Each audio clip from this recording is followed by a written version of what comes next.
Korea ಮತ್ತೊಮ್ಮೆ ಜಾಗತಿಕ ಆತಂಕಕ್ಕೆ ಕಾರಣ ಮಾಡಿಕೊಟ್ಟಿದೆ. ಮಾರ್ಚ್ 14ರಂದು ಉತ್ತರ ಕೊರಿಯಾ ಜಪಾನ್ ಸಮುದ್ರದ ದಿಕ್ಕಿನಲ್ಲಿ ಕನಿಷ್ಠ 10 ಬ್ಯಾಲಿಸ್ಟಿಕ್ ಕ್ಷಿಪಣಿಗಳನ್ನು ಉಡಾಯಿಸಿದೆ ಎಂದು ದಕ್ಷಿಣ ಕೊರಿಯಾ ಮತ್ತು ಜಪಾನ್ ಅಧಿಕಾರಿಗಳು ತಿಳಿಸಿದ್ದಾರೆ. ಈ ಕ್ಷಿಪಣಿ ಪರೀಕ್ಷೆ ಪ್ರದೇಶದ ಭದ್ರತೆ ಪರಿಸ್ಥಿತಿಯನ್ನು ಮತ್ತಷ್ಟು ಗಂಭೀರಗೊಳಿಸಿದೆ. ಈ ಕ್ಷಿಪಣಿಗಳು ಉತ್ತರ ಕೊರಿಯಾದ ಪೂರ್ವ ಕರಾವಳಿಯಿಂದ ಉಡಾಯಿಸಲ್ಪಟ್ಟಿದ್ದು ಅವುಗಳು ಸೀ ಆಫ್ ಜಪಾನ್ ಅಂದ್ರೆ ಪೂರ್ವ ಸಮುದ್ರ ಪ್ರದೇಶಕ್ಕೆ ಬಿದ್ದಿದೆ ಎಂದು ವರದಿಯಾಗಿದೆ. ಜಪಾನ್ ಸರ್ಕಾರ ತಕ್ಷಣವೇ ಎಚ್ಚರಿಕೆಯನ್ನು ಹೊರಡಿಸಿದ್ದು ಯಾವುದೇ ಹಾನಿ ಸಂಭವಿಸಿಲ್ಲ ಎಂದು ತಿಳಿಸಿದೆ. ಆದರೆ ಇಂತಹ ಕ್ರಮಗಳು ಪ್ರದೇಶದ ಸ್ಥಿರತೆಗೆ ದೊಡ್ಡ ಬೆದರಿಕೆ ಎಂದು ಟೋಕಿಯೋ ಅಧಿಕಾರಿಗಳು ಹೇಳಿದ್ದಾರೆ.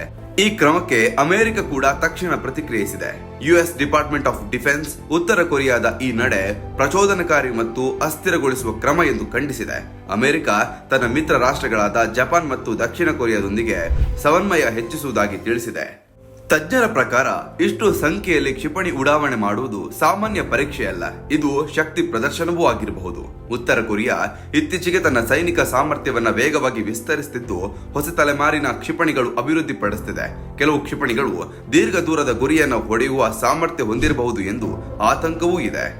ಕಿಮ್ ಜಾಂಗ್ ಉನ್ ನೇತೃತ್ವದ ಆಡಳಿತವು ಇತ್ತೀಚಿನ ತಿಂಗಳುಗಳಲ್ಲಿ ಅನೇಕ ಕ್ಷಿಪಣಿ ಪರೀಕ್ಷೆಗಳನ್ನು ನಡೆಸಿದೆ. ಇದಕ್ಕೆ ಪ್ರತಿಯಾಗಿ ಅಮೆರಿಕ ಮತ್ತು ದಕ್ಷಿಣ ಕೊರಿಯಾ ಸಂಯುಕ್ತ ಸೈನಿಕ ಅಭ್ಯಾಸಗಳನ್ನು ಹೆಚ್ಚಿಸಿದೆ. ಈ ಹಿನ್ನೆಲೆಯಲ್ಲಿ ಈ ಹೊಸ ಉಡಾವಣೆಗಳನ್ನು ಪ್ರದೇಶದಲ್ಲಿ ಉದ್ವಿಗ್ನತೆ ಹೆಚ್ಚಿಸುವ ಕ್ರಮವಾಗಿ ಪರಿಗಣಿಸಲಾಗುತ್ತದೆ. ಜಪಾನ್ ಪ್ರಧಾನಿ ಕಚೇರಿ ತುರ್ತು ಸಭೆ ನಡೆಸಿ ಪರಿಸ್ಥಿತಿಯನ್ನು ಪರಿಶೀಲಿಸಿದೆ. ದೇಶದ ರಕ್ಷಣಾ ವ್ಯವಸ್ಥೆಗಳು ಸಂಪೂರ್ಣ ಎಚ್ಚರಿಕೆಯಲ್ಲಿ ಇರಿಸಲಾಗಿದೆ. ದಕ್ಷಿಣ ಕೊರಿಯಾ ಕೂಡ ತನ್ನ ವಾಯು ರಕ್ಷಣಾ ವ್ಯವಸ್ಥೆಯನ್ನು ಸಕ್ರಿಯಗೊಳಿಸಿದೆ. ಯಾವುದೇ ಅಪಾಯ ಕಂಡು ಬಂದರೆ ತಕ್ಷಣ ಪ್ರತಿಕ್ರಿಯಿಸಲು ಸಿದ್ಧ ಮಾಡಿಕೊಂಡಿದೆ. ಅಮೆರಿಕ ಅಧಿಕಾರಿಗಳು ಉತ್ತರ ಕೊರಿಯಾ ಪರಮಾಣು ಸಶಸ್ತ್ರ ಮತ್ತು ಕ್ಷಿಪಣಿ ಕಾರ್ಯಕ್ರಮಗಳನ್ನು ಮುಂದುವರೆಸುತ್ತಿರುವುದನ್ನು ತೀವ್ರವಾಗಿ ವಿರೋಧಿಸುತ್ತಿದ್ದಾರೆ. ಯುಎನ್ ನಿರ್ಬಂಧನೆಗಳ ನಡುವೆಯೂ ಪ್ಯಾಂಗಾಂಗ್ ಈ ಪರೀಕ್ಷೆಗಳನ್ನು ನಿಲ್ಲಿಸಲಿಲ್ಲ. ಜಾಗತಿಕ ಸಮುದಾಯ ಹಲವು ಬಾರಿ ಮಾತುಕತೆಗಳಿಗೆ ಕರೆ ನೀಡಿದ್ರೂ ಉತ್ತರ ಕೊರಿಯಾ ತನ್ನ ಸೈನಿಕ ಯೋಜನೆಗಳನ್ನು ಮುಂದುವರೆಸುತ್ತಿದೆ. ವಿಶ್ಲೇಷಕರ ಅಭಿಪ್ರಾಯದಲ್ಲಿ ಇಂತಹ ಕ್ರಮಗಳು ರಾಜಕೀಯ ಸಂದೇಶವಾಗಿರಬಹುದು.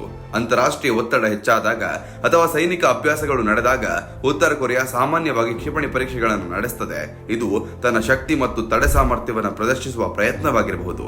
ಒಟ್ನಲ್ಲಿ ಜಪಾನ್ ಸಮುದ್ರದ ಕಡೆಗೆ 10 ಬ್ಯಾಲಿಸ್ಟಿಕ್ ಕ್ಷಿಪಣಿಗಳನ್ನು ಉಡಾಯಿಸಿರೋದು ಪೂರ್ವ ಏಷ್ಯಾದ ಭದ್ರತೆಗೆ ದೊಡ್ಡ ಸವಾಲಾಗಿದೆ.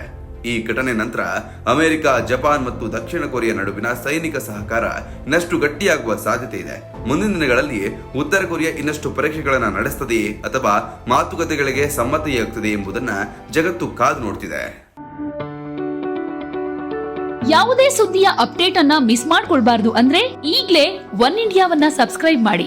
ನಿಮಗೆ ಬೇಕಾದ ಭಾಷೆಯಲ್ಲಿ ಎಲ್ಲಾ ಸುದ್ದಿ ತಿಳಿಬೇಕು ಅಂದ್ರೆ ಒನ್ ಇಂಡಿಯಾ ಆಪ್ ಅನ್ನ ಡೌನ್ಲೋಡ್ ಮಾಡ್ಕೊಳ್ಳಿ.